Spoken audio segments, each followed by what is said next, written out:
Borscht. That's right, this spectacularly colored soup is nothing more than a simple beef and beet broth. It's ultra simple to make and shockingly delicious. And I don't even really like beets, and I love this soup. So here is how you make it. So I had 1 piece of beef shank. You can totally skip the beginning of this video and just use a nice quality all-natural beef broth or something like that. But if you do want to make your own beefy base, go ahead and brown the shank in a little bit of vegetable oil until very well browned. I mean, if you're going to brown it, do it right. All right, I'm going to use high heat there to brown it. You don't have to season it. We'll salt the broth at the end. All right, we're going to cover that with cold water. We're going to add some carrots, some celery, some onions. Kind of your basic soup at mirepoix. I'm going to toss in a bay leaf. We're going to bring that up to a simmer. And of course, as it comes up to a simmer, we will do the old traditional skim the foam trick. And of course, when it starts to boil, you want to back it down just so you have a nice, gentle simmer. All right, this is one of the soups you really do want to have a clear stock. And the secret to a clear stock, as I've learned you before, is a nice, gentle simmer. So anyway, I simmered mine for about 4 or 5 hours until the meat just was falling off the bone. And at that point, I'm going to take the shank right out of there. It's given up all its flavor, okay? If you want to break up the meat and put it back in, knock yourself out. But if you did this right, that meat should be completely flavorless. All right, if there's any flavor left in it, it didn't cook long enough. Let it go. So that's just personal preference. Leave the meat in, take it out. It really doesn't matter. All the flavor should be in there. All right, once your stock is done, you're going to take some fresh beets. The amounts are not critical here. And I'm just going to cut them in slices, turn the slices over and cut them that way into like sticks. They're going to kind of break up in the soup anyway. Some people like to grate these like on a cheese grater. That works. You can dice them, of course. You are the boss of your beet shapes, so do it how you want.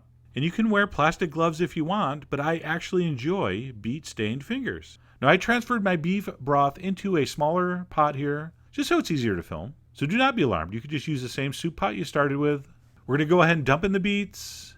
And I'm also going to add about a cup or so of chopped cabbage. That really works well with the earthy sweetness of the beets. Cooked cabbage actually gets nice and sweet, just like onions. So put it in. I don't care if you don't like it. And we're just going to simmer that until the beets and the cabbage are completely tender and sweet. And at that point, it would be pretty much ready to eat. Although there is one important addition here. Before we do the final seasoning, you got to give it some vinegar.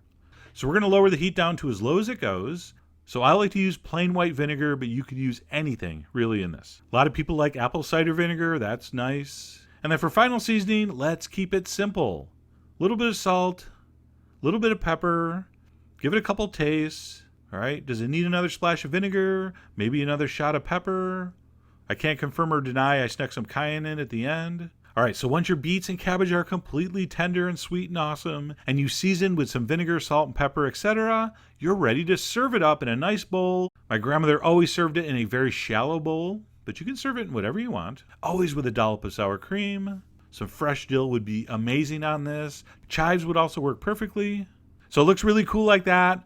And if you're taking pictures, take a lot then, because as soon as you start to stir in that sour cream, it turns pink, which doesn't look quite as impressive. And yes, the bowls have changed, because my wife's bowl looked better, so I switched. And there you go. Let me try some. And that was incredibly delicious. Like I said, that earthy sweetness from the cabbage and beets, the beef broth, the tanginess from the vinegar and the sour cream, balancing the sweetness, just so perfect. So anyway, whether you make your beef broth from scratch or just use something pre-made, this is just a great cool weather soup, visually arresting and quite delicious. So I really